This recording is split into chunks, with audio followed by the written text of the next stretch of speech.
What is the most passive yet aggressive communication that is being directed at you that you're not even realizing? Keep watching.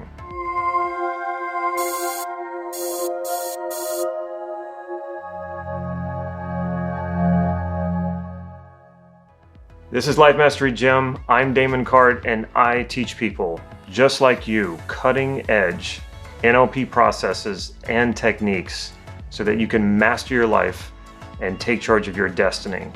So if that sounds good, make sure you click right here and subscribe to this channel so you can get these videos on a regular basis. Shortly before my mentor, Steve Andreas, passed away, he told me that if he knew he were going to live longer, one thing that he would study is implication. And implication more specifically from the father of modern hypnosis, Milton Erickson. And he recommended that I look into this more and that there was a lot more to understand about the subtle communication of implication.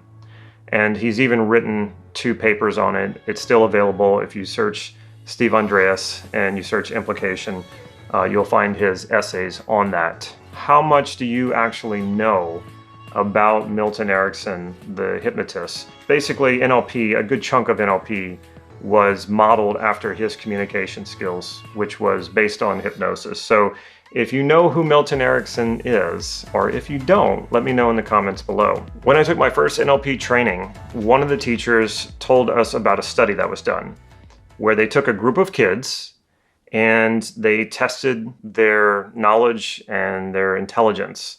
And they scored average to slightly above average. Then they decided to divide that class in half. And they gave one group to a teacher, and they told that teacher that these kids were highly intelligent and highly gifted. And then they took the other group of kids and they gave the kids to another teacher, and they told that teacher that these kids were below average. They needed a lot of help, and they were borderline learning disabled. And then a few months later, they tested all of the kids, basically the same test.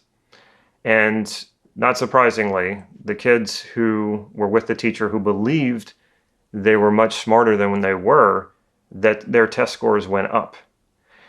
And the other kids who the teacher believed were not so bright, their test scores went down. Now, how could we explain this?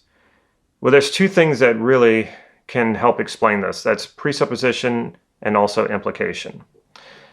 And I'm going to focus more on implication, but presupposition is a great way to compare implication, or to show the contrast between the 2.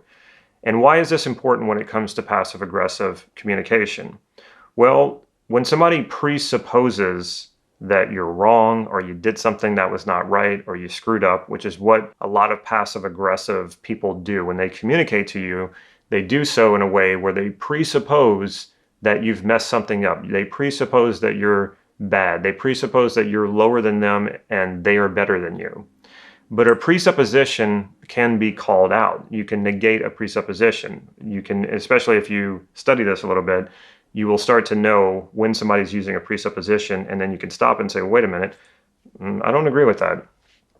And presupposition is also one of what you also find it in the Milton model, the NLP Milton model. It's the model that the founders of NLP and the developers of NLP discovered whenever they modeled Milton Erickson, and they found these language patterns which were very persuasive and very hypnotic, and he used a lot of presupposition. Now, a presupposition might be something like, when are you going to start feeding the kids food that they like? That was actually something that was told to me. I'm not going to say by who. But in that presupposition is presupposing that I'm intentionally feeding the kids food that they don't like. Well, of course, I wouldn't do that to my kids. And I caught that presupposition. I said, whoa, wait a minute. No, I fed them what I thought was healthy and that I thought they would like. I didn't know they weren't going to like it. Okay, so I was able to catch that presupposition. And so you want to tune your ears to that. If you're dealing with someone who you think is being very passive aggressive, they will use presuppositions with you. And so you want to be able to catch those. And they become really easy to catch. What's a lot harder is catching implication. Why? because implication, there's really nothing to negate.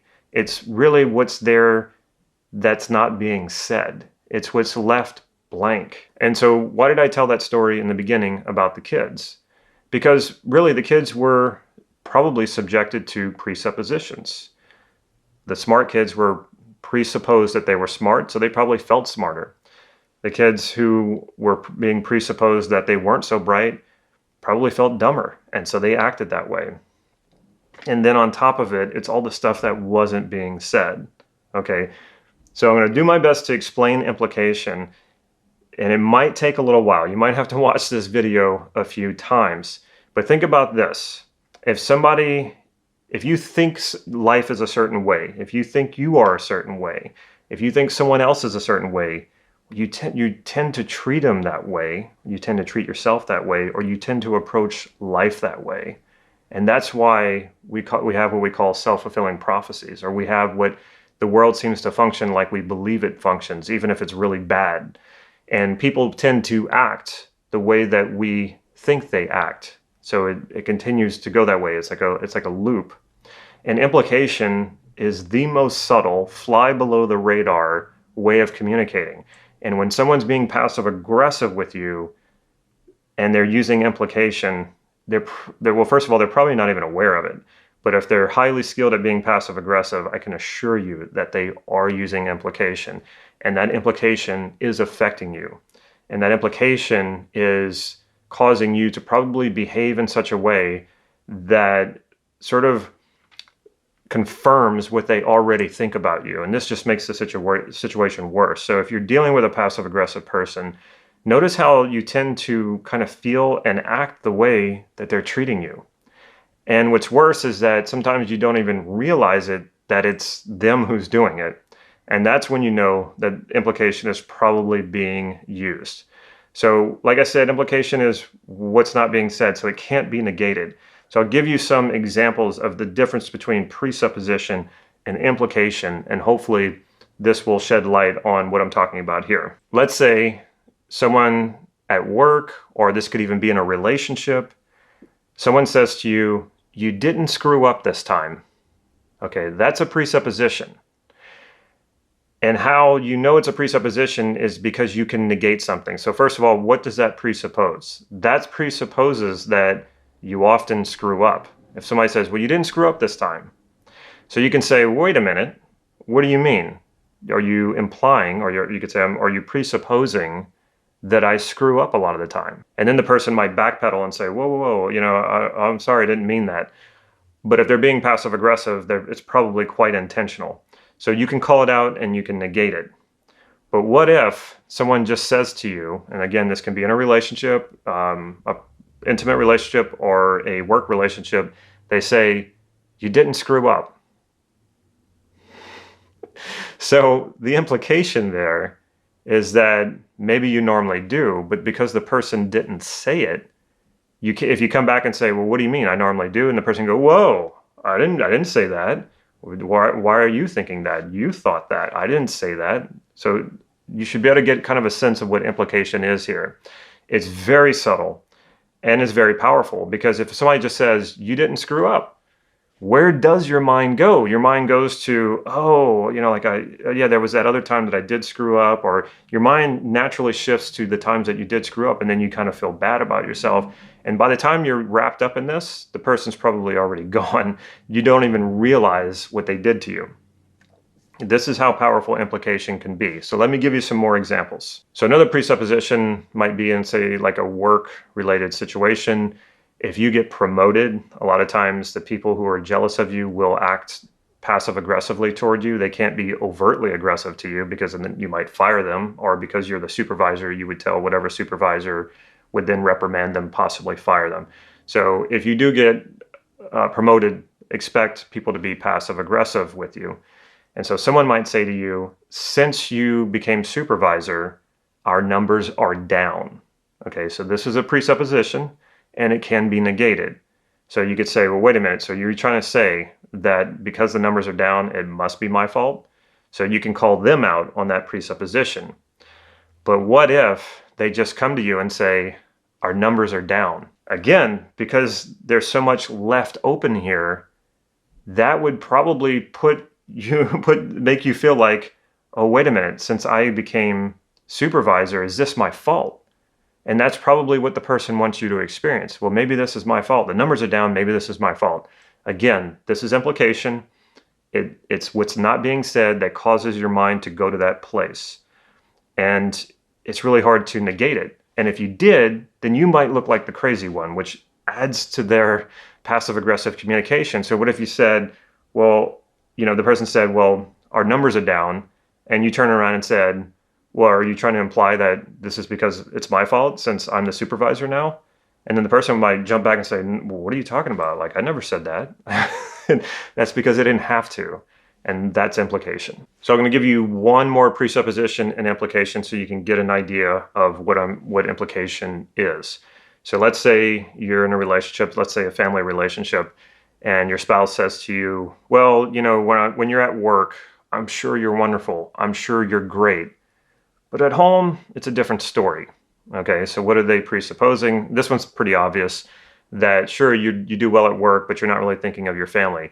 You're more interested in work, you're more interested in your job than you are in your family. So again, this is a presupposition, so you can notice it and you can negate it and you can say, oh, you're trying to imply that I don't care about my family, that I care more about my job than I care about my family. So again, this is what makes presupposition that it's a presupposition because you can negate it. But what if your spouse just comes to you and says, your family needs you? Okay, so this can be a sincere statement, and it might not be passive aggressive, and it might not be an implication the way that I've been talking about it here. But in the right context, it most certainly could be just coming out and saying your kids need you, which implies that you're not there for your kids or you're not there for your family. And if you had just returned from work late, that really creates that context. And again, if you try to negate that and you say something like, well, are you saying that I'm not here for my family? The spouse can back up and say, whoa, I didn't say that. I'm just saying your family needs you. So it's once again, this could easily be turned on you if you try to negate it. And that person can make you seem even crazier, which is what passive-aggressive people often want to do. They want to make you seem wrong, bad, or crazy. There's much to be explored when it comes to implication. So have fun with this, learn more about it, notice how it comes up in your interactions, especially when you think someone is being passive-aggressive toward you. And if you would like to learn more of the Milton model language patterns, the NLP Milton model, I created a free PDF that you can get immediate access to. There's a link right down here in the description, and then also I put a link in the pinned comment at the top. You just click that link and you can get your hands on that free PDF, which I give you several Milton model language patterns that you can use for greater persuasion and influence. You can also use them if you're into hypnosis.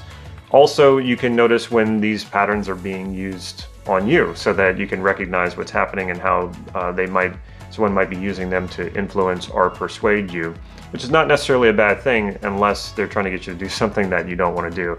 So check out that PDF. If you like this video, please click like right down here. And if you haven't already subscribed to this channel, make sure you hit that subscribe button and the bell so that you'll be notified when I put new videos out. And one more thing, if you know of someone who you think would like this video, make sure you share it with them. Take care.